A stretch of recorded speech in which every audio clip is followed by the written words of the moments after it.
합격 해커스. 안녕하세요. 자, 해커스에서 헌법을 강의하고 있는 김춘호 강사입니다. 자, 2023년 10월 28일 토요일에 실시된 7급 지방직 헌법 시험 문제 해설 강의를 이제 진행하도록 하겠습니다. 자, 문제들 이제 시험장에 들어가셨던 분들 이제 문제 푸시느라고 이제 고생하셨고, 자, 이미 이제 채점을 끝내셨을 텐데 확인 차원에서 이제 검토를 해보실 수도 있고, 또 이제 다른 시험 준비하시는 분들은 출제 경향이라든가 이런 부분도 참고하시기 위해서 이제 확인하시게 될 문제일 텐데요.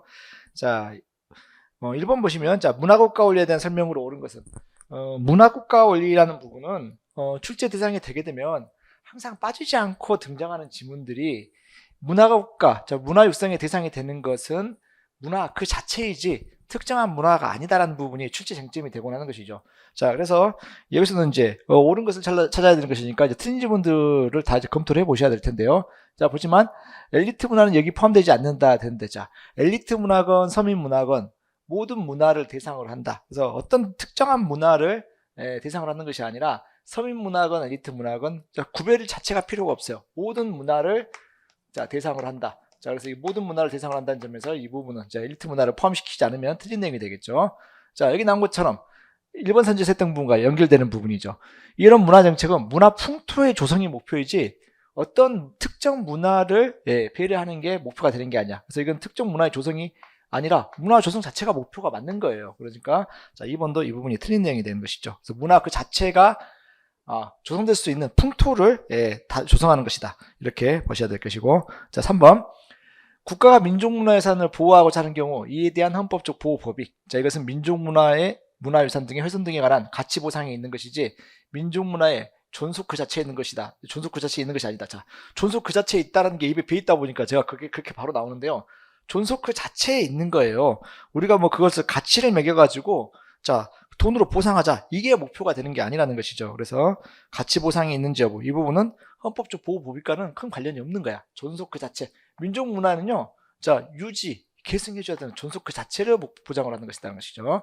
자, 그래서 틀린 부분들 다 지적이 됐기 때문에 자연스럽게 이제 4번은 맞는 지문일 텐데, 자, 맞는 지문인지 이것도 한번 확인해 보시면요. 자, 9조의 정신에 따라 우리가 진정으로 계승 발전시켜야 할 전통 문화, 이 부분은요, 이 시대의 제반 사회 경제적 환경에 맞고 또 오늘날에 있어서도 자, 보편 타당한 전통 윤리 내지 도덕 관념이라 할 것이다. 자, 그래서 동성도본 금원제 같은 경우는요, 그 당시에 그런 규범이 성립되었던 통일된 시절에는 맞는 내용일지 모르겠지만 지금의 현행헌법처럼 남녀평등이라든가 가족 간의 어떤 이제 서로의 존중, 이런 부분이 우리 헌법 정신에 반영된 이 시대에 있어서는요, 자, 이것을 우리가 타당한 내용이라고 볼 수가 없죠. 그래서 현행헌법을 기준으로 보편 타당한 윤리를 기준으로 그 제도의 합헌성 여부를 판단해야 될 것이다. 그래서 종전에는 조선시대는 옳은 가치였다 할지라도 지금은 아니라는 것이죠. 그래서 오늘날에도 보편 타당해야 돼. 그래서 동성도문제라든가 호주제, 이런 부분들은 현재적 가치에서 보게 되면요, 받아들일 수 없는 내용이라는 것이죠. 그래서 우리 헌법상 이것을 인정할 수 없다. 자, 다음 2번 보겠습니다. 국회 입법권에 대한 설명으로 옳지 않은 것은 텐데, 자, 헌법 제40조 입법권은 국회에 속한다는 의미는 적어도 국민의 권리와 의무의 형성에 관한 사항을 비롯하여 국가의 통치 조직과 작용에 관한 기본적이고 본질적인 사항은 자, 반드시 국회가 정해야 한다는 것이다. 너무 옳은 말만 있어가지고 뭐 특별히 지적할 게 없죠. 자, 여기 이제 주로 조문들에서 유리한 지문들이에요. 그래서 조문의 이제 내용들이 지엽적이라면 상당히 난이도가 높았겠지만 아주 기본적인 조문이죠. 자, 20명 이상의 국회의원과 정부는 법률안을 제출할 수 있다 텐데, 자, 일단 여러분 여기 20명 이상이 아니고 10명인 거. 자, 이 부분이 이제 그 내용상 알고 계실 만한 부분이고요. 심지어 10명 이상의 국회의원이라는 부분은요, 헌법에 규정되어 있는 게 아니죠. 헌법에서는요, 국회의원과 정부는 법률안을 제출할 수 있다라고 규정하고 있을 뿐인 것이고, 의원 10명 이상이 요구되는 부분은 국회법 79조의 규정이죠. 그래서 사실 이 부분이 틀렸어요. 헌법 52조에 이런 내용을 규정하고 있지도 않아. 그리고 심지어 숫자도 틀렸어. 자, 그래서 실은 뭐 20명인 거, 뭐 이게 20명이 아니라 10명인 거, 뭐 당연히 알고 계셔야 될 내용이고, 심지어 추가로 알고 계셔야 될 부분은 헌법에서는 10명 이상이라고 규정하고 있지도 않다는 것이죠. 국회의원이라고만 간단하게 규정하고 있고, 국회법에서 이것을 구체하고 있다. 자, 나머지 지문들은 여러분들이 이제 헌법 79조의 내용으로서, 79조 5항의 내용으로서 국회의원이 발의한 법률안 중 국회에서 의결된 제정 법률안 또는 전부 개정 법률안을 공표하거나 홍보하는 경우 해당 법률안의 부재를 함께 표기할 수 있다 되어 있죠. 그래서 이거는 여러분들이 이 내용을 사전에 이 조문 자체를 모르고 계시다 해도 문제를 푸시는 데는 전혀 지장이 없어. 왜? 너무 명백하게 자주 출제됐던 2번 선지에 관련된 이 지문, 이 내용을 정확히 알고 계시면요, 3번 지문은 나 이 법조문 잘 모르겠는데 싶어도 문제 푸시는데 지장이 없죠. 자, 4번도 의안을 발의하는 국회의원은 그 안을 갖추고 이유를 붙여 찬성자와 연서하여 이를 국회의장에 제출한다. 자, 이것도 뭐 알고 계시면 좋겠지만 모르셔도 상관이 없어. 왜? 너무 빈출되던 이 부분이 있기 때문에, 자, 이 부분으로 답을 고르시는 것은 어렵지 않았을 것이다. 자, 그 다음에 3번 국회 의사 절차 및 입법 절차에 대한 설명으로, 자, 옳지 않은 것은 되는데, 자, 1번 자유임의 원칙. 자, 헌법이 추구하는 가치를 보장하고 실현하기 위한 통치구조의 구성 원리 중 하나이므로 다른 헌법적 이익에 언제나 우선하는 것은 아니고 국회의 기능 수행을 위해 필요한 범위 내에서 제한될 수 있다. 그래서 자유임의 원칙도 제한이 가능하다. 이거는 일반적으로 당연히 옳은 말이겠죠. 자, 그 다음에 2번 일사부재의 원칙을 경직되게 적용하는 경우에는 국정 운영이 왜곡되고 다수에 의해 악용되어 다수의 횡포를 합리화하는 수단으로 전락할 수 있으므로, 자, 일사부재의 원칙은 신중한 적용이 요청된다. 자, 이것도 일반적으로 맞는 내용이죠. 필요한 범위 내에 제한할 수 있고 신중한 적용이 요청된다. 자, 3번 국회의원이 국회 내에서 행하는 질의권, 토론권, 표결 등 것들. 자, 여기까지만 읽어봐도 이제 빈출되는 지문이므로 여러분들 충분히 출제 포인트를 예상할 수 있는 부분이죠. 입법권 등 공권력을 행사하는 국가기관이 국회 구성원의 지위에 있는 국회의원 개인에게 헌법이 보장하는 권리, 즉 기본권. 자, 틀렸죠. 자, 자주 함정을 파는 부분이었잖아요. 이것은 국회의원으로서의 부여된 국회 구성원으로서 지위, 자, 국가기관인, 헌법상의 국가기관인 국회의원에게 부여된, 자, 직무상의 권한인 것이지 국민으로서 누리는 기본권의 내용이 아니에요. 그래서 이것은 권한적인 심판을 통해서 다툴 수 있을지는 몰라도, 자, 기본권이 아니기 때문에 헌법서는 다툴 수 없다. 아주 빈출되는 지문이죠. 자, 3번이 틀린 내용.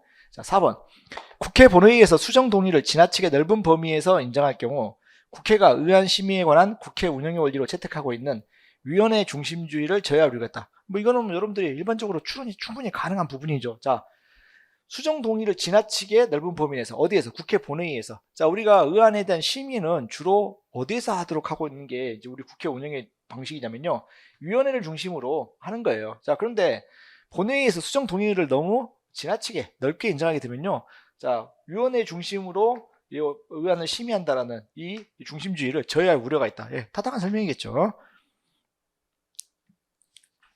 자, 4번 헌법 제72조의 국민투표에 대한 설명으로, 자, 옳지 않은 것은 되는데요. 자, 이것도 이제 선제를 차근차근 하나 보겠습니다. 1번 72조 너무 유명한 조문이죠. 대통령은 필요하다고 인정할 때 외교, 국방, 통일, 기타 국가 안에 관한 중요 정책을 국민투표에 붙일 수 있다. 대통령의 전속적 권한. 자, 여기에 해당하는 사안에 대해서만 국민투표에 부여할 수 있는 것이고, 붙일 것인지 말 것인지에 대한 선택권은 누구한테 있어요? 대통령에게 있다. 자, 조문 자체를 외우고 계셔야 될 내용이죠. 자, 2번 대통령이 위헌적 재신임 국민투표를 단지 제안만 하였을 뿐 국민투표를 시행하지 않았다면 대통령의 이러한 제안은 헌법 72조에 위반되는 것이 아니다. 자, 헌법상 허용되지 않는 재신임 투표를 국민들에게 제안하는 것 그 자체가 헌법 72조의 위반이다라는 게 이제 판례의 태도인 것이죠. 그래서 이것은 헌법을 실현하고 수호해야 될 대통령의 의무를 위반한 것이다. 자, 그러니까 이게 대통령이 탄핵 소추 절차에 있어서 이건 탄핵 사유가 될 수 있는 것이죠. 그리고 이것은 헌법 위반이 인정된 거예요. 자, 그러나 이제 이것이 대통령의 파면을 정당화할 만큼 그런 중대한 헌법 위반인가? 이제 그렇지는 않기 때문에 이제 파면의 사유가 될 수는 없다고 할지라도 헌법의 위반인 것은 이제 분명한 사실인 것이죠. 자, 3번 제외 선거인은 대의기관은 선출할 권리가 있는 국민으로서 대의기관의 의사결정에 대한 승인할 권리가 있으므로 국민투표권자에게는 제외선거인이 포함된다. 국민투표권자는요, 제외선거인에 포함돼야 되죠. 자, 이거 국민투표는요, 또는 뭐 대통령 선거, 이렇게 전국 단위의 선거는요, 특정 지역에 주민등록이 되어 있을 것을 굳이 필요로 하지도 않아요. 국민인 것만 확인하면 당연히 이 투표권, 선거권을 인정해야 되겠죠. 그래서 국민투표권자에는 제외선거인도 당연히 포함돼야 되는 것이다.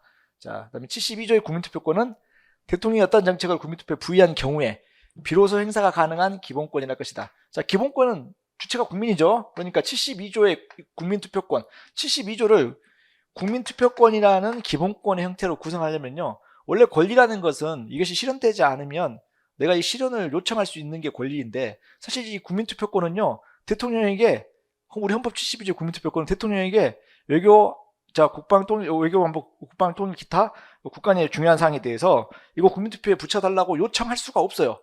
자, 그래서 사실은 본질적으로 이게 권리인가 좀 의문이 가는 부분인데, 다만, 자, 전제가 있죠. 대통령이 만약에 이러한 정책들을 국민투표에 부의하는 경우, 이걸 전제로 해서 국민에게 인정되는 기본권이라고 할 수 있다. 자, 이런 논리 구조는 이제 가능한 것이죠. 그래서 권리 행사를 이 국민투표권에 부의해달라고 대통령이 요청할 수 있는 국민의 권한은 인정되지 않지만, 대통령이 부의하는 경우에는 그것을 전제로 국민투표권이라는 기본권이 행사가 가능하다는 것이죠.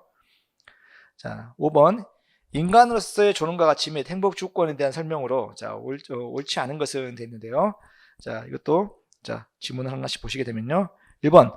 정당한 사유 없는 예비군 훈련 불참을 형사처벌하는 경우, 자, 이 형사처벌했어요. 자, 그러면 형사처벌한다는 부분, 이것이 정당한 사유 없이 받지 아니한 사람에 관한 부분은 청구인의 일반적인 자유권을 침해하지 않는다던데, 자, 이 부분에 대해서 관금 원칙이 위반된다라든가 행동자유권 침해를, 자, 인정하지 않았어요. 자, 예비군 훈련에 대해서 형사처벌을 할 수 있는 것, 자, 이것이 과잉한 형벌이라고 보기는 어렵다고 볼 수 있는 것이겠죠. 자, 2번. 임신한 여성의 자기 낙태를 처벌하는 형법 조항, 자, 낙태죄 처벌 조항이죠. 자, 이 부분은요, 우리 기존에 이제 낙태죄 처벌 조항의 문제점, 우리 헌법재판소가 헌법 불합치 결정을 내렸던 포인트는 뭐냐면요, 임신 기간 전체를 통틀어, 자, 달리 처분할 수 있어. 그러니까 임신 초기는 낙태의 가능성을 널리 인정을 하고, 비교적 널리 인정을 하고, 임신 이제 말기로 갈수록 낙태에 대해서 금지하는 태도, 자, 이런 부분이 필요할 거예요. 자, 그런데 임신 전체를 통틀어 모든 낙태를 전면적 일조로 금지하고 이를 위반할 경우 형벌을 부과하도록 정함으로써 임신한 여성에게 임신의 유지, 출산을 강제하고 있으므로 관금 정책을 위반한 임신한 여성의 자기결정권을, 자, 침해한다. 자, 타당한 설명이 되겠죠. 3번. 운전 중 휴대전화를 사용하지 아니할 의무를 지우고 이를 위반했을 때 형벌을 부과하는 것은 운전자의 일반적 자유권을 제한한다고 볼 수 없다. 자, 운전자의 일반적 자유권을 제한하는 것이죠. 자, 이러한 상황에 대한 이제 우리 현재 판례 내용이, 우리가 공부해야 될 부분이 운전 중 휴대전화 사용, 자, 운전 중 안전벨트 미착용을 처벌하는 것. 자, 이 부분을 이제 우리가 공부할 때 이제 어떤 기본권과 관련이 시켰냐면요, 사생활의 자유 관련된 부분. 자동차 내부 공간은 사생활의 공간이 아닌가.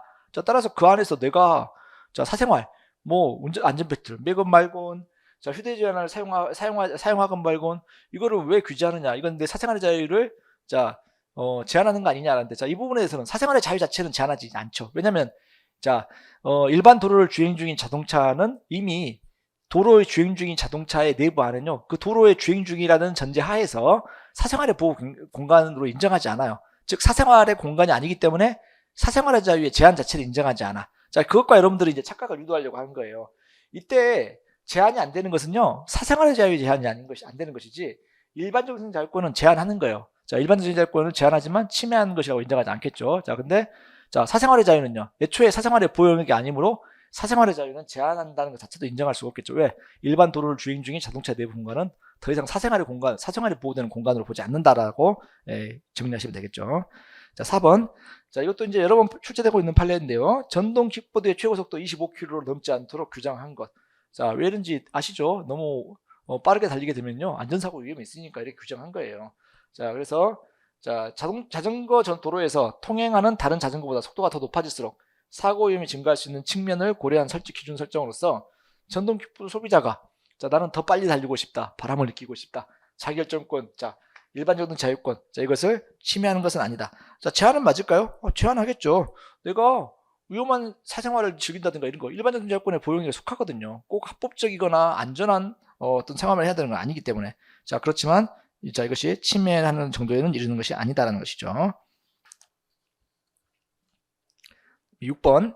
대통령의 헌법상 권한에 대한 설명으로 옳지 않은 것은, 자, 이것도 이제 조문에서 의뢰된 내용이기 때문에 여러분들에게 비교적 평이한 문제였을 거라고 보이는데요. 이거는 뭐 정답 지문 위주로 보겠습니다. 3번. 대통령은 전시 사변 또는 이에 준하는 국가 비상사태에 있어서 병력으로서 군사상의 필요에 응하거나 공공의 안녕을 유지할 필요가 있고, 자, 국회 집회가 불가능한, 그렇죠. 국가기능권에 관련된 문제가 출제될 때는 긴급 재정경제명령, 긴급명령, 자, 계엄 관련돼서 국회 집회 가능성, 집회 곤란성, 이거 가지고 함정을 수시로 파는 것이죠. 자, 계엄의 경우에는요, 국회 집회가 불가능할 걸 요하지 않아요. 이거 긴급명령의 경우에 요하는 것이겠죠. 자, 그래서 국회 집회 불가능성은 계엄에는 요청되는 사안이 아니야. 자, 계엄 관련해서 국회가 이 계엄에 대한 통제권을 가지는 부분은요, 계엄의 조국권이 있는 거. 이 부분으로서 이제 국회 계엄에 대한 통제권이 이제 부여되는 것이지, 집회 불가능성, 이 부분은 이제 포함되는 것이 아니다라는 부분인 것이죠. 자, 기타 나머지 조문들 같은 경우는, 여러분들이, 자, 1항 같은 경우, 1번 선지 같은 경우는, 자, 75조, 헌법 75조의 내용이죠. 그 다음에 2번 같은 경우는, 자, 76조 1항, 긴급재정경제명령 및 처분에 관련된 조항이고, 여기서 보시면은, 국회 집회를 기다릴 여유가 없을 때라고 되어 있는 부분. 자, 그리고 집회 불가능한 것은 제 긴급명령 76조 2항의 내용인데, 자, 4번에 나와 있는 것. 대통령은 국가 안에 관계되는 중대한 교정사태에서 국가를 보유하기 긴급한 조치가 필요하고 국회 집회가 불가능한데, 자, 이 문제는 틀리기가 되게 어려운 문제예요. 왜냐면 너무 뻔한 지문들이 다 주변에 있으니까, 혹시 내가 국회 집회가 불가능한 게 다른 국가기권 중에 뭐하고 헷갈릴 수 있지 않을까? 밑에 바로 있잖아요. 비교하면은. 자, 이거는 3번이 틀린 부분인 걸 확실하게 알 수 있겠죠. 자, 그 다음에 7번 법원에 대한 설명으로, 자, 옳은 것은 되는데, 자, 이것도 역시 이제 부속법령, 그러니까 법원 조직법에 관련된 지문인 것이죠. 자, 그래서 다음 법원에 대한 설명으로 옳은 것은 되는데요. 자, 이런 문제를 푸실 때 사실 좀 지문이 길고 지엽적인 조문이, 상대적으로 좀 지엽적인 조문, 그러니까 우리가 헌법 조문에 대한 숙지 정도가 훨씬 높을 거예요. 왜냐면 헌법 조문은 우리가 기본적으로 암기될 사안인 것이니까. 그래서 이제 하나의 이제 문제 푸는 패턴 중에 하나가, 부속법령과 헌법 조문이 섞여 있는 것 같다. 그러면 일단 헌법 조문부터 찾아가지고 먼저 OX 판단을 해보는 거예요. 자, 상대적으로 그게 OX 판단을 정확하고 빠르게 할 가능성이 높거든요. 그래서 딱 봐도, 비교적 조문이 짧은, 자, 4번 보시면요. 대법원장과 대법관이 아닌 법관은 대법관의 일을 동의로도 대법원장이 임명한다. 뭐 틀린 게 하나도 없네요. 그렇죠? 헌법 조문이죠. 뭐 조문 번호까지요. 104조 뭐 사망이다. 이걸 모르더라도, 자, 대법원장과 대법관이 아닌 법관, 일반 법관. 자, 이거 대법원장이 임명하죠. 어떤 절차를 거쳐서? 대법원장이 동의를 거쳐서. 맞네요. 자, 그러면 이게 OX 판단을 정확하게 할 수 있다면요, 나머지는 굳이 볼 필요도 없이 답은 이미 나왔어요. 자, 나머지 내용들은 이제 문제를 해설하는 차원에서 전달하겠지만, 제가 만약에 시험장에 들어갔다 한다면 저는 보통 이제 이런 문제들 이렇게 접근하는 방식을 이렇게 했을 것 같아. 자, 부속법령과 헌법 조문이 섞여 있다면 헌법 조문부터 먼저 판단한다. 자, 지문이 긴 게 있고 짧은 게 있다고 한다면은 짧은 거부터 먼저 판단해 본다. 그리고 그 중에 OX 판단이 100% 자신 있는 지문이 포함되어 있다면 그것만 판단해도 옳고 그른 거 답이 이미 끝날 수도 있다. 자, 4번이 답인데, 자, 1번 보시면, 대법원의 심판권은 대법관 전원의 3분의 2 이상의 합의체에서 행사하나 명령 또는 규칙이 법률에 위반된다고 인정하는 경우에 한해. 자, 여기서 이미 틀렸죠. 자, 명령, 규칙, 처분이 헌법이나 법률에 위반되는 경우, 이거 전원합의체 판단 사안이에요. 자, 그래서 이거 국부에서 심판하는 게 아니고 전원합의체 사안이다. 자, 2번 같은 경우도 시험에 출제될 때 이제 나름대로 이제 기출 지문을 많이 보다 보면요, 뭘 찾아야 될지 힌트를 여러분들한테 제가 수업 중에도 드렸던 부분이죠. 자, 법원조직법에 법원의 종류가 나열되어 있으면요, 거기에 군사법원이 들어가 있으면 그 지문은 틀린 지문이야. 왜? 법원조직법상의 법원에 분류하는 군사법원은 없거든요. 자, 쓱 있네요. 네, 틀렸네요. 아주 전형적인 함정을 판 것이죠. 그래서 여기 보면은 이제 대신 들어가야 될 부분 많이 넣는다고 하면요, 파산법원 정도 들어가거나 이렇게 하면 되겠죠. 자, 그래서 자, 군사법원은요, 특별법원이에요. 자, 헌법이 인정하는 예외법원으로서 특별법원이지 법원조직법상의 법원의 종류에 포함되어 있지 않아요. 자, 이렇게 정리하시면 되겠고요. 자, 그 다음에 이제 3번도 보시면, 대법원에 두는 양형위원회는요, 자, 위원장 한 명을 포함한 자, 13명의 위원으로 구성하되라고 되어 있는 부분이죠. 자, 이거 이제 여러분들이 비교적 4번에 비하면 나머지 지문들이 좀 더 암기에 좀 까다로운, 자, 이런 부속법령이라고 볼 수 있지만, 사실 답은 아주 쉽게 고를 수 있어요. 자, 답은 이제 이것도 쉽게 고를 수 있다. 자, 그래서 얼핏 볼 때 좀 어려워 보이는 첫인상에 비해서 실은 굉장히 만만한 문제가 맞다, 이렇게 보시면 되겠고요. 자, 8번 헌법재판소의 조직 및 심판 절차에 대한 설명으로, 자, 옳지 않은 것은 되는데, 자, 이것도 다 역시 조문 문제란 말이죠. 자, 그래서 아까와 똑같은 방식으로, 자, 비교적 긴 것과 짧은 게 있어요. 일단 이제 실제 시험지에서는 이것과 똑같은 비율은 아니지만, 딱 봐도 1번하고 4번이 제일 짧아 보이고 1번이 제일 짧네요. 자, 1번부터 먼저 볼게요. 헌법재판소 전원재판부는 재판관 7명 이상의 출상으로 사건을 심리하며 탄핵심판, 정당해산 심판, 권한적인 심판은 자, 구두 변론에 의한다 돼 있죠. 자, 이 부분 자, 맞아요, 틀려요? 자, 맞죠? 여러분 서면 심리하는 건 사건 수가 많은 위헌범 심판과 헌법소원 심판이야. 나머지는 구두 변론에 의한다. 그러니까 자, 맞는 내용이고 일곱 이상의 칩속을 찬성한다. 자, 맞는 내용이죠. 자, 그래서 자, 여기는 이제 맞는 지문. 자, 그다음에 4번 문제 보시면요. 헌법재판소의 권한적인 심판의 결정은 모든 국가기관과 지방자치단체를 기속하며 국가기관 또는 지방자치의 처분을 취소하는 결정은 그 처분의 상대방에 대하여 이미 생긴 효력에 영향을 미치지 않는다. 자, 이것도 맞는 지문이네요. 자, 뭐 이제 좀 피해 나가려고 요령껏 해보려고 했더니 1번, 2번은 확실히 맞는 지문. 자, 사실 소거법에서는요, 확실히 맞다라는 확신, 이것도 소거에 도움이 되는 거예요. 자, 그래서 좀 쉬운 것부터 먼저 확신을 가지고 답을 골라놓고 나면은 아리까리 할 때 이게 좀 더 이제 둘 중 하나만 고르면 되는 문제가 된잖아요. 자, 그래서 2번 보시면 헌법재판소의 전원재판부는 전국심리에 관한 재판관의 과반수의 찬성으로 사건에 관한 결정을 하고요. 자, 법률의 위헌 결정, 탄핵 결정, 정당에서 하는 결정, 헌법소원의 임의 결정하는 경우와 종전의 헌법재판소가 판시한 헌법 또는 법률에 해석 적용하는 변경하는 경우는 재판관 6명 이상의 찬성이 있어야 된다. 자, 맞네요. 자, 여기까지 여러분들이 확신을 가지고 OX 판단할 수 있으면요, 답은 이미 나왔죠. 4번이죠. 자, 4번 헌법소원심판에서 대리인의 선임 없이 청구된 경우에 지정재판부는 재판관 전원의 일치된 의견에 의한 결정으로 심판 청구를 각하할 수 있으며 헌법소원 심판 청구에 후 30일 지날 때까지 각하 결정이 없을 때 청구인에게 불이익을 줄 수 없으므로 청구된 헌법소원은 심판을 해부된 것으로 본다. 자, 이것도 별게 부속법령 치고는 그렇게 난이도가 높은 건 아니지만 그래도 비교적 긴 내용인데 이것도 역시 자, 이미 답은 고른 상태에서 읽어보면은 이거 틀린 부분 자, 이렇게 별로 어렵지 않게 고를 수 있다. 이렇게 정리하실 수 있겠고, 그 다음 9번 보겠습니다. 행정부에 대한 설명으로 자, 옳지 않은 것은 되는데요. 자, 이거는 이제 판례와 이제 그 법조문이 뒤섞여 있는데요. 자, 1번 정부의 구성 단위로서 그 권한에 속하는 사항을 집행하는 중요한 행정기관은 반드시 국무총리의 통화를 받는 행정각부 형태로 설치하거나 행정각부에 속하는 기관으로 두어야 하는 것이 헌법상 강제된 것이 아니다. 자, 이미 여러분이 익히 알려진 판례이기 때문에 잘 아시겠죠. 자, 그래서 법률로서 행정각부에 속하지 않은 독립된 형태의 행정기관을 설치하는 것은 헌법상 금지된다고 할 수 없다. 그래서 대통령을 수반으로 하는 정부에 속하는 것이므로 대통령의 명을 받아 행정각부를 통할하는 게 국무총리예요. 그러니까 국무총리가 모든 행정각부를 통할하지 못해도 돼. 왜? 대통령이 직접 통할하는 행정각부가 있어도 되거든요. 자, 이런 의미에서 이 판례 내용, 자, 맞는 내용으로서 다시 한번 확인해 보실 만한 내용이고요. 그 다음에 2번 보시면요. 국무위원은 국무총리의 제청으로 대통령이 임명하고 국무총리와 국회는 국무위원의 해임을 대통령이 건의할 수 있다. 네, 그렇죠. 자, 3번 국무총리가 특별히 위임하는 사무를 수행하기 위하여 부총리 2명을 두며 부총리는 국무위원으로 구한다. 그렇죠. 부총리도 국무위원이죠. 그래서 자, 국무총리는 국무위원인가요? 국무총리? 여러분, 국무총리는 국무위원 아니에요. 국무총리는요, 국무회의의 구성원은 맞아요. 대통령과 국무총리는 국무회의의 구성원이지만 국무위원으로 보진 않아요. 자, 그런데 부총리는요, 부총리는 국무회의에서 자, 국무위원으로 보한다라는 거예요. 자, 이것도 역시 여러분들이 정부조직법의 내용에서 이미 알고 있는 이제 헌법의 내용과 한번 엮어서 정리해볼 내용이죠. 그래서 자, 대통령과 국무총리를 국무회의의 구성원은 맞지만 국무위원이라고 보지 않아요. 근데 부총리는 자, 국무위원이다. 이렇게 정리하시면 되겠죠. 자, 그래서 이미 맞는 지문이 1, 2, 3번 확인됐으니까 4번이 틀린 내용일 텐데, 자, 4번 선지 보시면요. 대통령이 국회에 파병 동의안을 제출하기 전에 대통령을 보좌하기 위하여 파병 정책을 심의 의결한 국무회의의 의결. 자, 이 국무회의 의결은요, 국가기관 내부적 의사결정 행위에 불과해. 자, 따라서 국민에게 직접적 법의 효과를 발생하지 않아요? 아니야. 아직 내부에서, 국가기관 내부의 의사결정에 불과한 거야. 즉, 대국민적 효력이 아직 없어. 자, 따라서 이건 헌법소원의 대상이 될 수가 없어요. 왜?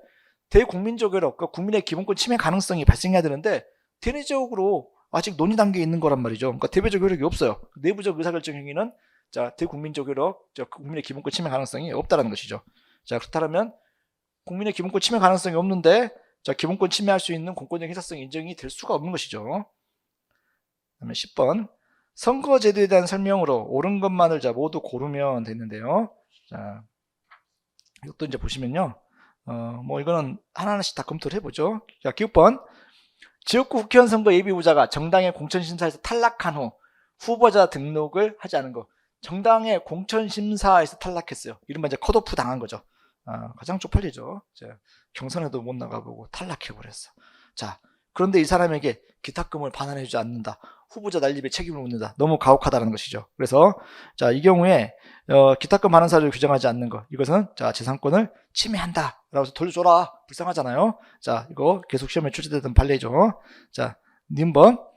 예비 후보자 선거 비용을 후보자가 부담한다고 하더라도 그것이 지나치게 다액이라서 선거 공영제 취지에 반하는 정도에 이른다고 할 수는 없고, 예비 후보자의 선거 비용을 보존해 줄 경우 선거가 조기에 과열돼 악영향이 터지가 있으므로 예비 후보자의 선거 비용을 보존 대상에서 제외하고 있는 것, 이거는 선거운동의 자유를 침해하지 않는다. 자, 그래서 옳은 것만 고르면 이미 기억 니은 다 나왔네요. 자, 예비 후보자의 선거 비용은요 보존 대상이 아니에요. 그러니까 보존도 못 받으니까 조금씩 쓰라는 거죠. 과열 우려를 막겠다는 거야. 자, 그렇다면 이것을 보존의 대상으로 해준다고 한다면요, 이거 펑펑 쓸 수 있겠죠. 왜? 어차피 자 보존 받을 수 있는 기준만 넘어서면 보존 받을 수 있겠다니까. 그래서 이것은 보존 대상 제외한 것은 조기에 선거가 경선 단계에서 조기에 과열돼서 그것을 막자라는 취지다. 이렇게 정리하시면 되겠고요. 자, 디귿번도 이제 시험에 여러 번 출제된 내용인데, 자, 부재자 투표 시간은요 일과 시간 이전인 오전 10시부터 정한 것. 자, 이것은 선거권과 평등권을 침해하는 것으로 봐요. 그런데 이것을 일반적인 선거 시간보다 일찍 끝내는 것, 투표 종료 시간 6시까지 보통 하는데 오후 4시에서 끝내는 것. 자, 이 부분에 대해서는요 선거권과 평등권을 침해도 인정하지 않아. 그러니까 10시에서 4시로 규정하고 있는데 10시부터 시작하는 부분은 선거권 평등권 침해, 4시에 조기에 종료하는 것은 자 이것은 기본권 침해가 아니다라는 것이죠. 그다음에 리을번. 신체 장애로 인하여 자신이 기표할 수 없는 선거인, 자, 이번 중증 장애인이죠. 자신이 스스로 기표를 하기도 힘든 선거인. 자, 그렇다 하더라도 이 사람도 선거권자 맞죠? 자, 선거가 가능하도록 최대한의 배려가 필요하겠죠. 자, 투표 보조인이 필요해. 자, 근데 투표 보조인이 기표소에 한 명만 같이 들어가야 되면요, 자기 스스로 기표할 수 없을 정도로 이 중증 장애인의 의사에 반한 기표를 한다든가 이런 부분들에 리스크가 있을 수 있죠. 자, 그러면 이런 부분의 경우에서 규제학에서는요, 한 사람이 같이 들어가는 거 그 사람을 견제할 사람이 없잖아요. 자, 2명이 들어가면 되잖아. 그러니까 선거인 외에 투표 보조인이 2명이 들어가면 돼. 자, 근데 이때 가족이면 이제 믿을만 하니까 가족은 그냥 1명이면 된다고 치자고요. 가족이 아닌 경우 반드시 2명 이상의 동반하여 투표를 보조하게 하고 있는 것. 자, 이 규정이 이동이 불편한 이 장애인 입장에서는요, 아니 내 이동 보조인은 1명도 구하기가 힘든데 2명씩이나 구하는 거 너무 힘들잖아요. 그래서 이런 규정은 이거 선거의 공정성 확보하는 데 도움이 안 되는 위험한 규정 아닌가요? 라고 문제제기를 했는데, 자, 우리 현재 판단은 이것은 선거권 침해를 인정하지 않았어요. 왜냐하면 실제로 투표소에 투표 보조인 1명만 데리고, 가족이 아닌 투표 보조인 1명만 데리고 가게 되면요, 투표소에서 투표 관리인들이 1명이 와가지고, 자, 2명이 기표소에 함께 들어가서 선거를 도와주는 형태로 운영이 되고 있거든요. 자, 그래서 이거는 과잉금 전축에 위배되지 않는다라고 하는 부분인 것이죠. 자, 11번. 선거관리위원회에 대한 설명으로 옳지 않은 것은 되는데, 자, 이것도 이제 선관위법. 자, 선거가 가까워질수록, 시험이 임박해질수록 선관위법의 출제 가능성을 예상하고 시험장에 들어가셨을 것 같은데요. 자, 1번 선지 보시거든요. 중앙선거관리위원회는요, 주민투표, 주민소환 관계 법률의 제정, 개정 등이 필요하다고 인정하는 경우 국회에 그 의견을 구두 또는 서면으로 제출할 수 있다. 자, 이게 항상 이제 고민해야 되는 부분이에요. 구두 또는 서면으로 제출했다 표현하게 되면요, 일반적인 계약상의 자유라든가 이런 부분의 내용의 경우는요, 서면으로 하건 구두로 하건 효력을 다 인정하는데, 자, 국가기관의 어떤 그 전달이라든가 여부를 확실하게 보증할 수 있도록 하게 한 부분들은요, 서면으로 제출할 수 있도록 하는 거, 이렇게 규정되는 경우가 많아. 구두로 하는 부분은 예정되어 있지 않은 경우가 많아. 그래서 우리 청원권 같은 경우도 반드시 서면으로 형식으로 하게 돼 있고, 자, 이런 의사 전달 또한 서면으로 제출할 수 있도록 하고 있어요. 자, 그래서 서면으로 제출할 수 있도록 한다. 자, 답이 벌써 나왔어요. 자, 나머지 지문들. 자, 특히 이제 부속법률 관련된 부분은 항상 이런 부분이에요. 자, 나머지 지문들이 OX 판단이 좀 자신이 없더라도, 자, 가장 선명한 게, 자, OX 판단이 되는 부분들, 이게 대체로 정답 지문이 가장 쉬운, 자, 빈출되는, 그러니까 여러분들이 익숙한 지문이 나올 가능성이 되게 높다고 하는 것이죠. 자, 이번도 이제 한번 검토해 보시면요, 각급 선거관리위원회는요, 선거인 명부의 작성 등 선거 사무와 국민투표에 관하여 관계행정기관에 필요한 지시할 수 있고, 자, 지시를 받은 당행정기관 이에 반드시 응하여야 한다. 자, 선관위법의 내용이죠. 반드시 응하도록 하고 있는 거예요. 자, 응해도 되고 안 해도 그만이면요, 안 응하는 경우가 많을 거 아니에요. 그러니까 응하여야 한다. 자, 3번도 각급 선거관리위원회 회의는 당의 위원장이 소집한다. 그렇죠. 각급 선관위 위원장이 소집하는 것이고요. 다만 위원 3분의 1 이상이 요구가 있을 때는 위원장은 회의를 소집하여야 하며, 위원장이 회의 소집을 거부한다면 회의 소집을 요구한 3분의 1 이상의 위원이 직접 회의를 소집할 수 있다. 자, 이렇게 그래서 위원장이 소집을 거부할 경우의 요건, 이것도 이제 출제가 됐던 부분이고요. 자, 4번. 각급 선거관리위원회 위원 과반수의 출석으로 개의하고 출석형 과반수의 찬성을 의결. 자, 이런 정족수 같은 거는 이제 반드시 외워야 될 부분이죠. 과반수 출석 개의, 출석 과반수의 찬성을 의결. 자, 별로 이렇게 특이한 조항이 아니잖아요. 과반수의 출석, 자, 출석 과반수의 찬성 의결. 자, 위원장의 표결. 자, 캐스팅 보트. 자, 우리가 이제 국회의장의 캐스팅 보트 외에 인정하지 않는 거 외에 대개 위원회 회의에는요, 위원장에게 표결권을 인정하는 위원장의 표결권을 또 인정하고 가부동수 있게 결정권. 자, 캐스팅 보트를 인정하는 내용이죠. 그래서 결정권을 가진다. 캐스팅 보트를 인정한다. 자, 12번 헌정사 관련된 문제죠. 자, 그래서 1954년 2차 개헌에서 헌법 개정의 한계 사항을 규정하였다. 답이 나와버렸어요. 자, 그래서 사실 이렇게 의외로 답이 쉽게 나올 수 있는 부분들이에요. 자, 어느 부분이 틀린지 보죠. 2번 1960년 3차 개정. 자, 1960년이 3차 개정인 거. 이것도 혹시 이런 식으로 연도를, 헌법 개정사 같은 경우 연도를 틀리게 될 수도 있기 때문에, 자, 이거는 이제 맞는 내용이겠죠. 자, 양원제 국회를 처음 규정한 건, 자, 1차 개정헌법이죠. 다만 이게 전시이기 때문에 실제로 구성되지는 않았어요. 그래서 양원제를 실제로 구성한 것은 2005 3차 개정헌법에 의한 이제 2005이 되겠지만, 자, 처음 규정한 건 1차 개헌 때죠. 자, 그래서 양원제 국회를 처음 규정한 것은 1952년 1차 개정이다. 그래서 52년 1차. 자, 69년 6차. 자, 69년이 자 6차인가? 자, 이거는 맞아요. 자, 그 헌법 개정 제안 당시 대통령이 안에서 계속 재임을 3기로 한다 했는데, 자, 헌법 개정 제안 당시 자, 대통령. 자, 이 부분에 대한 부분. 자, 대통령 임기는 여기는 대통령이 계속 재임을 3기로 한다 돼서, 자, 그때 제안 당시의 대통령. 자, 이런 표현은 자, 없어요. 그래서 지금 현행 헌법이 제안 당시 대통령, 헌법의 대통령 임기 연장이라든 관련된 부분은 제안 당시 대통령 효력이 없다 이런 규정이 있는 것인데, 여기는요, 자, 제한 당시 대통령 안에서 계속 재임을 3기로 한다. 그리고 대통령의 계속 재임은 3기에 한한다. 라고 규정한 거예요. 자, 이 부분이 이제 틀린 내용이 되겠고. 4번. 72년 7차 유신헌법이죠. 운영자금의 국고보존장을 신설했다. 이거는요, 1980년의 일이다. 이렇게 정리하시면 되겠죠. 그래서, 이거는 80년 헌법에서 정당에 대한 국고보조. 이거 전두환 정권에서 도입한 내용이다. 자, 13번. 알 권리에 대한 설명으로 옳지 않은 것은 되는데요. 자, 1번 재판이 확정되면 속기록 등을 폐기하도록 규정한, 자, 형사정주규칙 알 권리를 침해했다고 자, 볼 수 없다. 자, 타당한 설명이죠. 그래서 이거는 다른 내용을 통해서도 이미 확인할 수 있도록 재판이 확정된 문서를 통해서 확인하기 때문에 그 과정 단계에서 속기록 등을 자, 폐기하는 거. 자, 이것은 뭐 기본권 침해 가능성은 인정하지 않았다는 것이죠.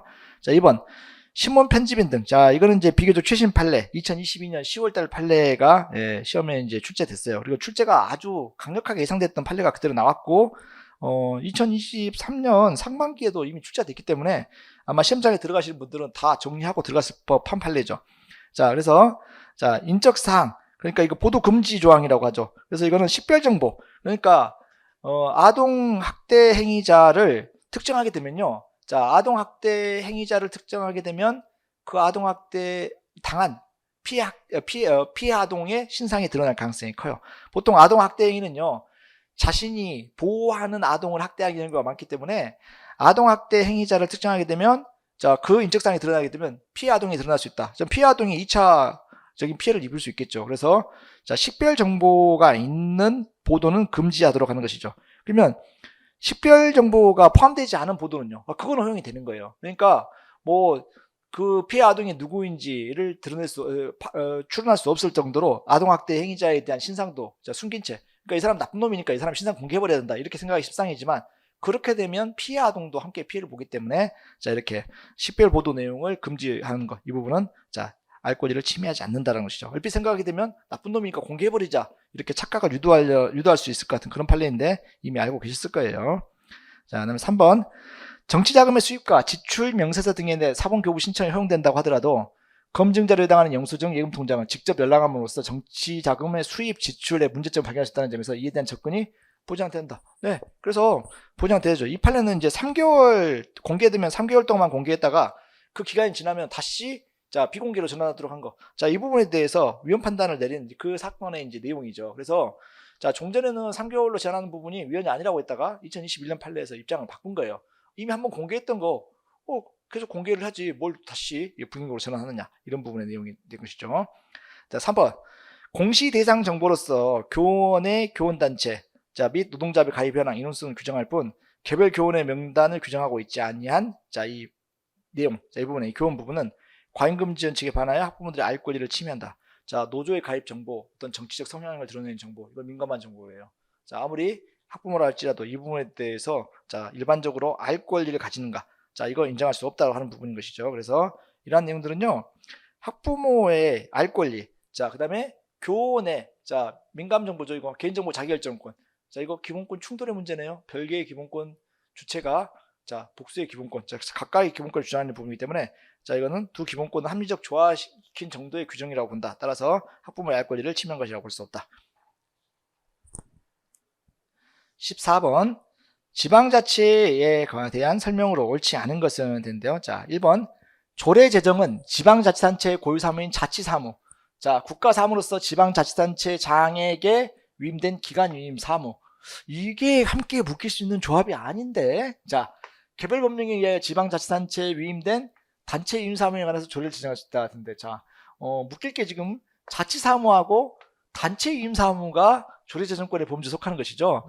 지방자치단체장에게 위임된 기관위임 사무, 이 부분은요 일반적으로 조례제정권이 자치조례제정권이 인정되지 않아요. 다만 법률에서 구체적 범위를 정해서 위임하게 되면 기관위임 사무에 대한 부분도 조례 제정은 가능하나, 이것은 당연히 지방자치단체 자치조례 제정권의 범위는 포함되지 않는다고 하는 것이죠. 그래서 1번이 묶일 걸 묶어야 되는데 서로 묶여서는 안 되는 걸 묶어서 혼란을 유발하고 있죠. 그래서 머릿속에 넣을 때 자치사무, 단체임 사무, 조례 제정권의 범위, 기관위임 사무는 구체적 법률에 위임이 없는 한 조례 제정권의 범위에 포함되지 않는다. 이것만 알고 오셔도 이미 맞출 수 있는 내용, 아주 빈출되는 부분의 포인트죠. 2번 조례 제정권자인 지방의회는 지역적인 민족 정당성을 지니고 있으며 헌법이 지방자치단체에 포괄적인 자치권을 보장하고 있는 취지에 비춰. 그래서 이건 이제 포괄임 금지 원칙이 적용이 되느냐에 대한 지문인 것인데, 이거는 포괄적인 것으로 족하다. 즉 포괄임 금지 원칙이 적용이 배제된다. 왜? 여기 보면 포괄적인 자치권의 범주 안에서 그 내용을 자치조례를 제정할 수 있는 권한을 인정해야 되므로 여기는 포괄임 금지 원칙이 적용이 배제된다. 3번 주민투표권이나 조례제정, 개표청구권은 법률에 의해 보장되는 권리에 해당하고 헌법상 보장되는 기본권이라거나 헌법 제30조 1항의 헌법에 열거되지 아니한 권리로 보기 어렵다. 네, 그렇죠. 우리가 국민투표권은 헌법상의 기본권의 속성을 가지고 있는 것이지만 주민투표권은 헌법에 근거가 없어요. 그러니까 주민투표권은 지방자치법 기타 법률에서 규정하는 법률상의 권리이죠. 그래서 법률상의 권리를 우리가 기본권이라고 부르지는 않죠. 그래서 이거는 헌법에 열거되지 않는 권리, 기본권으로 볼 수 없다라는 것이고요. 4번 법령에서 조례로 정하도록 위임한 상, 법률의 하위 법령에서 그 위임의 내용과 범위를 제한하거나 직접 규정할 수 없다 되는 부분. 그래서 이 부분은요 조례 범위를 직접 제한하거나 규정할 수 있어요. 제한할 수 없다는 것이죠. 그래서 이 하위 법령에서 그 내용을 제한하거나 직접 규정할 수 없다. 지방자치법 28조 2항의 내용이죠. 그래서 조례에 대한 부분에 대한 설명 이렇게 마치고요. 다음에 15번 보겠습니다. 평등권에 대한 설명으로 옳은 것만을 모두 고르면 됐는데, 1번 치과 전문의 나왔네요. 치과 전문의, 외국에서 치과 의사 전문의 이수한 사람을 포함하지 않는 것, 평등권을 침해한다. 알고 계신 내용이겠죠. 2번 공직선거 후보자의 배우자, 후보자의 배우자까지는 선거운동의 자격을 인정해야 돼. 그러면 누가 억울하죠? 미혼자, 솔로, 모태솔로. 그렇지만 누가 결혼하지 말라 그랬어? 여기까지는 평등권을 침해한다고 보지 않아. 그러니까 나는 독신인데 저쪽은 기혼이어가지고 배우자까지 같이 와서 둘이 쌍으로 내 앞에서 선거운동을 나는 혼자 하네. 이거는 평등권을 침해한다든가 선거운동의 자유를 제한한다고 볼 수가 없어요. 근데 배우자가 데리고 다른 지정한 1인까지도 포함시켜서 명함에 교부를 할 수 있도록 하게 되면요, 나는 배우자도 없는데 배우자가 없으니까 배우자가 동반할 1인도 못 붙이죠. 이거는 과도한 기회를 주는 것이라는 것이죠. 그래서 이것은 평등권을 침해하는 것이다. 이렇게 정리하시면 되겠죠. 그 다음에 디귿번 대한민국 국적을 가지고 있는 영유아 중 제외 국민인 영유아를 보육료 양육단의 지원 대상에 제외함으로써 청구인들과 같이 국내에서 거주하면서, 여기서는 그러니까 이 제외국민인 영유아가 국내에 거주하고 있는지가 사실 여기 안 들었는데 여기 뒤에 나왔네요. 국내에 거주하면서 재외국민인 영유아를 양육하는 부모를 차별하는 보건복지부는 청구인들의 평등권을 침해한다. 자, 그렇죠. 재외국민이라 할지라도 현재 지금 어디 국내에 거주하고 있잖아요. 그러면 자, 생활의 근거지를 외국에 두고 있지만 현재 국내에 거주하고 있는 국민을 자, 생활의 근거지도 국내에 있고 국내에 거주하고 있는 국민과 차별할 이유가 없죠. 그래서 이것은 합리적 차별의 사유가 아니다. 평등권을 침해한다. 자, 일본도 굉장히 시험에 변출된 내용이죠. 자사고, 자유형 사립고. 자, 학생에게 평등화 지역 후기 학교에 중복 지원을 금지하는 것. 자, 이 부분은 중복 지원 금지 조항은 자, 이거는 자, 헌법 위반이다. 평등권 침해를 받죠. 자, 학교 입장에서 바라본 자, 이 중복 선발 금지 조항이죠. 이 부분은 평등권 침해 이런 거 인정하지 않았던 것이죠. 그래서 학교 입장에서의 중복 선발 금지와 학생 입장에서의 자, 중복 지원 금지 이 부분이 헌재에 대한 판단이 자, 달랐다. 이렇게 보시면 되겠죠. 자, 그래서 자, 동시 선발 조항. 학생을 동시 선발하게 한 학교 측 입장에 규제인 동시 선발 조항은 합헌이나 자, 중복 지원 금지 조항. 학생 입장에서 중복 지원 금지 조항은 자, 평등권을 침해한다. 16번. 통신의 자유에 대한 설명으로 옳지 않은 것은 되는데 자, 이것도 이제 부수법령이 이제 들어갔다 보니까 좀 어려울 수 있는데요. 자, 4번도 이미 통신비밀보호법, 통비법의 내용을 숙지하신 분들은 충분히 기억을 해내실 만한 내용이에요. 통신비밀보호법상 국가안전보장을 위한 통신 제한 조치를 하는 경우에 대통령이 정하는 정보수사기관의 사항은 자, 이 부분이 특이하니까 눈에 띄는 조항이라고 제가 수업 시간에 외우라고 강조했던 부분이에요. 자, 여기는요. 자, 고등법원장이 아니라 고등법원 수석부장판사. 자, 수석판사. 고등법원의 수석판사.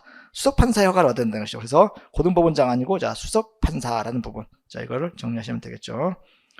자, 그래서 4번이 이제 틀린 내용이고요. 자, 옳은 내용도 한번 보시면요. 3인 간의 대화에 있어서 그중 한 사람이 그 대화를 녹음하고 있어요. 그럼 다른 두 사람의 발언은 그 녹음자에 대한 관계에서 타인 간의 대화라고 볼 수 없어. 이런 녹음은 통비법에 위반되지 않는다. 네, 그렇죠.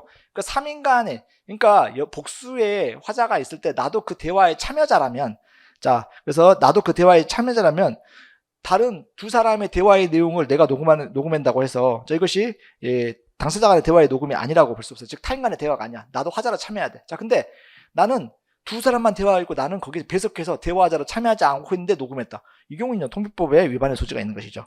자, 2번. 자유로운 의사소통은 통신 내용의 비밀을 보장한 것만으로는 충분하지 아니하고 자, 사실 이게 가장 기본적인 내용인데 이걸로만 족하는 게 아니고 구체적인 통신관계 발생으로 야기된 모든 사실관계, 특히 통신 관여자의 인적 동일성, 통신장소, 통신횟수, 자, 통신시간 등 통신의 외형을 구성하는 통신 이용의 전반적인 상황의 비밀까지도 보장해야 한다. 자, 이렇게 이제 이해하시면 되겠죠. 너무 이제 당연한 내용이고 기본권 보장은 최대한 보장의 원칙이니까 이렇게 해야 되겠지만 이렇게 생각하면 되는 거야. 어떤 사람과 통화한 내용까지는 모르더라도요. 자, 그 사람들이 자, 몇 번이나 통화했나? 자, 통화한 횟수. 그다음에 몇 시에 주로 통화했나? 이래 통화할 때마다 시간이 얼마나 걸렸나? 이런 정보를 알게 되면요.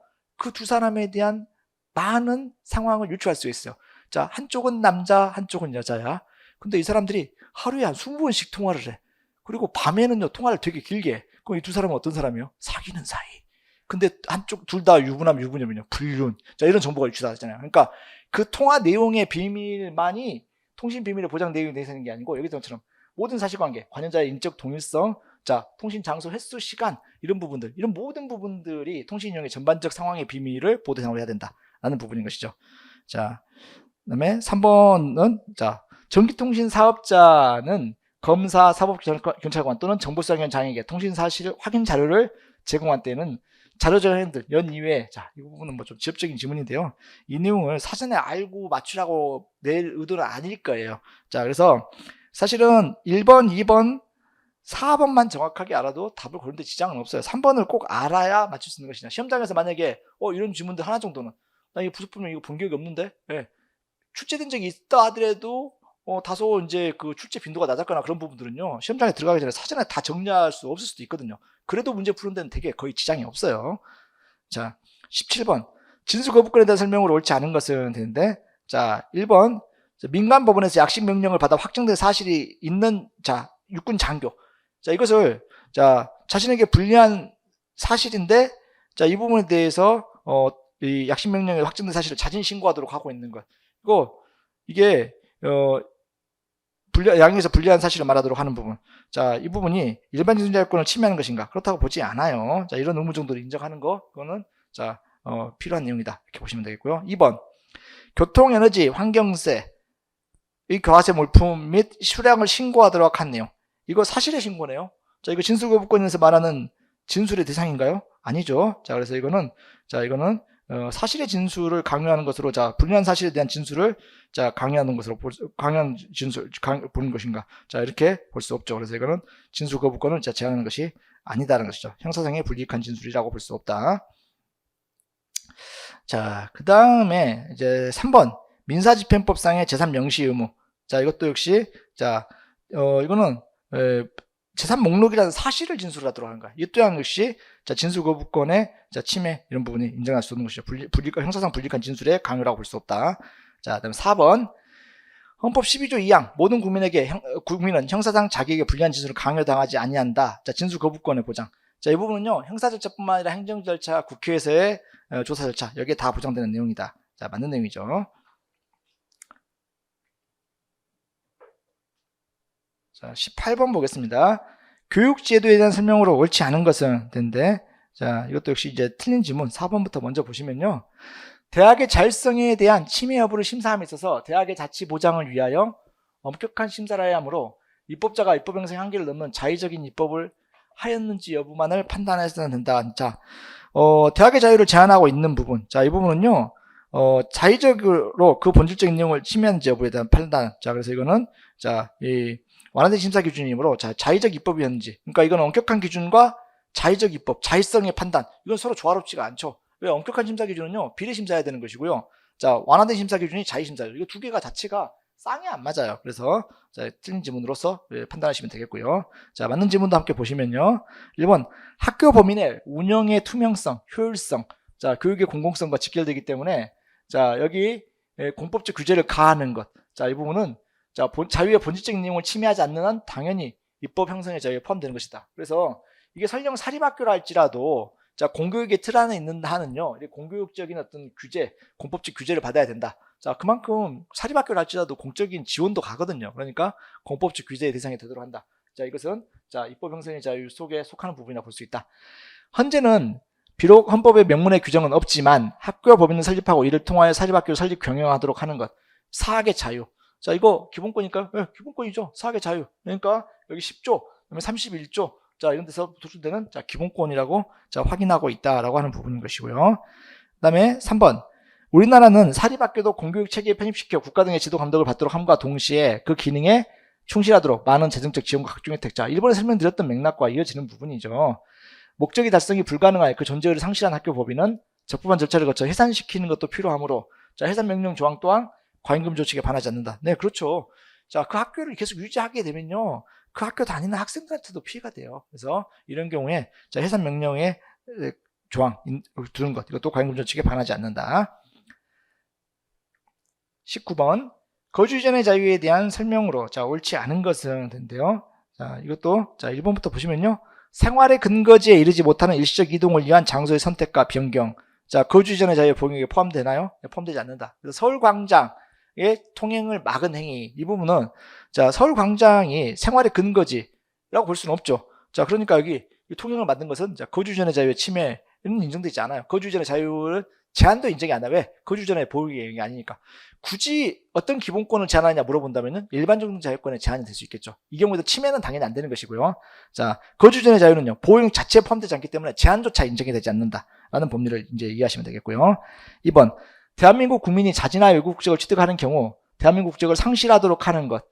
스티브 유죠. 자진하여 외국 국적 상실. 거주 전의 자유를 침해한다고 할 수 없다.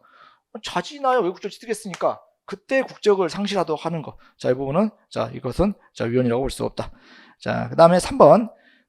법인이 과밀 억제 권역 내에 본점의 사업용 부동산을 건축을 신축하여 이를 취득하는 경우, 취득세를 중과세, 뭐 한 5배 정도 과세하는 거. 자, 이 부분은, 자, 거주 이전의 자유에 대한 제한이 될 수 있겠죠. 자, 법인도 거주 이전의 자유가 주체죠. 자, 본사 사업을 이전한다. 이 부분은 거주 이전의 자유 주체성을 인정하는 것이죠. 그래서 거주 이전의 자유에 대한 제한이라든가, 자, 직업 선택의 자유. 법인도 직업, 자, 직종 선택의 자유의 주체는 될 수 있겠죠. 자, 그래서 제한은 맞지만 침해한다고는 볼 수 없다. 자, 여기서는 이제 침해하지 않는다, 이것도 중요하지만 법인이 거주 이전의 자유의 주체성을 가진다. 그 다음에 직업, 직종 선택의 자유의 주체성을 가진다. 이런 부분도 이제 함께 정리를 해주실 만한 내용이고요. 자, 4번. 여권 발급 신청인이 북한 고위직 출신의 탈북 인사예요. 신변에 대한 위해 우려가 있다는 이유로 신청인의 미국 방문을 위한 여권 발급을 거부한 것. 자, 북한 고위직 출신의 탈북 인사라고 길게 썼는데요. 이 사람을 두 글자로 줄이면 뭘까요? 국민. 자, 기본권 주체죠. 그래서 이 경우에 여권 발급 거부한 것, 거주 이전의 자유의 주체 맞죠? 과도하게 제한하는 것으로 위법하다라고 보고 있어요. 그래서 이거는 이제 헌재 판례가 아니고 대법원 판례이기 때문에 자, 좀 위법하다는 이제 표현으로 결론이 나오게 되는데, 자, 그래서 북한 출신 고위직 탈북자, 거주 이전의 자유의 주체성을 인정한다. 20번. 국회에 대한 설명으로 옳지 않은 것은 된대요. 자, 1번. 국회법상 안건조정위원회 활동기한 90일은 국회 소수 세력의 안건 처리 지원을 통한 의사저지 수단을 제도적으로 보장하는 것이 90일 초과할 수 없고, 자, 되게 길죠. 자, 제가 일반적으로 설명드렸던 내용대로 한다 그러면요, 이제 비교적 짧은 지문부터 먼저 보시라고 하게 되는데, 자, 먼저 짧은 지문들을 자, 본다면요, 2번. 국회 예비금은 사무총장이 관리하되, 자, 국회 운영위원회 동의와 국회의장의 승인을 받아 지출한다. 다만 폐의적일 경우에는 국회의장의 승인을 받아 지출하고 다음 회기 초에 국회 운영위원회를 보고한다. 자, 국회법 23조. 자, 맞는 내용인데, 자, 이게 여러분들에게 다소 좀 생경한 그런 부속 법령일 수도 있어요. 자, 그럴 경우에 그냥 물음표 쳐고 넘어가서 자신이 없으면, 자, 3번. 3번 말고 또 짧은 거 하나 보면, 자, 4번. 자, 헌법은 국무회의 공개 여부에 관하여 회의 구성원의 자율적 판단을 허용하고 있으므로 소위원회 회의 공개 여부에 따른 소위원회 또는 소위원회가 속한 위원회에서 여러 가지 사정을 종합하여 함정으로 결정할 수 있다. 자, 이거는 여러분들 맞는 선지인 거 자신 있게 고를 수 있는 부분의 내용이겠죠. 자, 그러면 자, 이제 3번 또 한번 보시면요. 자, 국가기관의 부분 기관이 자신의 이름으로 소속기관의 권한을 주장할 수 있는 제3자 소송 담당을 명시적으로 허용해서 여기까지 봐도 제3자 소송 담당을 인정하는 거 우리는 없다라고 했죠. 자, 규정 없는 행정법 하에서는 국회 구성원 국회의원이 국회의 조약에 대한 체결 비준 동의의 침해를 주장하는 것은 권한쟁의 청구를 청구할 수 없다. 우리 제3자 소송 담당은 인정하지 않아요. 자, 이것도 맞는 내용이죠. 자, 그러면 이건 아까 이제 자신이 없었다고 치고 이제 남은 거 1번 제일 긴 지문을 결국은 안 읽어보고는 풀 수 없게 이제 되었는데, 자, 1번 보시면요. 자, 활동기한은 국회 소수세력의 안건 처리 지원을 통한 의사저지 수단을 제도적으로 보장한 것이로서 90일을 초과할 수 없고, 자, 그 축소도 안건조정위원회를 구성할 때 안건조정위 위원장과 간사가 합의한 경우에만 가능하므로 안건조정위 활동기한이 만료되기 전 조정위원회가 안건에 대한 조정심사를 마쳐서 조정안을 의견하여 국회 안건조정위원회 위원장이 그 조정안을 가결 선포한 것은 자, 국회법 위반이다 된다. 자, 이 부분이 자, 인정되지 않는 것이죠. 우리가 국회에서의 어떤 권한쟁의 심판 대상이 된 사건에 대해서요. 자, 어떤 사안에 대해서 자, 뭐 다수결의 원칙이 위반된다라든가 또는 어떤 권한의 침해를 인정했다 할지라도 그 사안에 대해서 자, 법의 위반이라든가 이런 식으로 명시적으로 결론을 내리지는 않아요. 그래서 이 경우에 국회법에 위배되었다고 하는 것을 이 헌재가 단정적으로 해석하지는 않아요. 자, 그래서 국회 내에서 좀 자율적으로 해결하세요 라는 이런 해결 태도를 가지고 있다. 그래서 그 법리만 좀 기억을 하셔도 답을 이제 유추할 수 있는 부분이죠. 자, 그래서 1번을 이제 답으로 고르시면 되겠죠. 자, 이렇게 해서 이제 20번까지 문제를 풀어봤고요. 작년도 시험에 비해서 보자면 약간 난이도가 높은 것 같아요. 그리고 얼핏 보면 체감 난이도가 약간이 아니고 좀 많이 높아 보이는 느낌이 들 수 있어요. 근데 실제로 좀 지엽적으로 보이는 부속 법령의 경우에 그걸 꼭 알아야만 답을 고를 수 있는, 자, 그렇게 아주 뭐 어렵게 냈다라고 보기는 어렵고, 자, 비교적 이미 빈출된 적이 있는 내용들, 그리고 우리가 분명히 필수적으로 공부했을 것 같은 그런 어떤 판례들을 놓고 이렇게 소거해가는 방식으로 문제를 풀게 되면요, 크게 얼핏 보기에 처음 생각했던 것에 비해서는요, 난이도가 높지는 않다라고 저는 생각을 해요. 그래서 실제로 시험장에서 느꼈던 체감 난이도가 좀 높다 이렇게 생각하셨던 분들이 할지라도 막상 주변에서 점수가 그렇게 막 다들 못 봤다 이렇게 될 만한 그런 난이도는 아니다라고 생각하게 됐는데, 이제 물론 제가 이제 모든 수험생들의 입장을 다 확인해 본 건 아니기 때문에 실제 수험생들은 어이구 많이 어려웠어요 이렇게 생각할지 모르겠어요. 그러나 여러분들 이제 같이 풀면서 느끼셨을지 모르겠지만, 글쎄 그게 과연 이렇게 난이도가 현격하게 올라갔냐, 그렇다고 보기는 어려워요. 굳이 이제 난이도 평가를 하자 보면 작년 대비 1개 내지 1개 반 정도 좀 난이도 상승 정도를 생각하시는데, 뭐 거의 그 정도 내지 약간 어렵거나 비슷한 정도 수준. 자, 저는 그렇게 이제 평가할 수 있을 것 같고요. 제가 이제 판례와 부속법령의 출제 조문의 개수도 대략 분석을 해보니까 우리가 이제 사지산다형 80개 산지란 말이에요. 그러면 대략 작년에도 그렇고 올해도 그렇고 부속법령에서 한 35개에서 한 38개 정도가 부속법령 지문. 자, 그리고 뭐 42개에서 한 45개 정도가 판례 지문. 그래서 그 구성 비율이 거의 비슷하게 출제됐고, 자, 최신 판례도 뭐 아주 이렇게 최신 판례가 유난히 더 많이 나왔다 그렇지 않아요. 작년에 비해서 최신 판례, 그러니까 최근 3년간, 그래서 제가 최신 판례라는 것은 올해가 이제 2023년이니까 2020년, 2021년, 2022년, 2023년 이렇게 최근 한 3년 반 정도의 판례. 자, 이 판례의 출제 비중을 봐도 한 6개 정도 지문 이렇게 되기 때문에 예년에 비해서 예년도 작년 이제 3년 판례가 한 5개 정도에 비하면은 거의 뭐 비슷비슷한 정도의 안배가 된 것 같아요. 자, 그래서 어떤 문제를 이렇게 풀어봤고요. 자, 여러분들이 앞으로 이제 어떤 시험이 됐건 기출문제는 가장 기본적인 학습 사항이므로 잘 체크를 하시고 다음 시험을 대비할 때 많은 이제 도움을 받으셨으면 좋겠습니다. 자, 이상으로 마치겠습니다. 수고하셨습니다.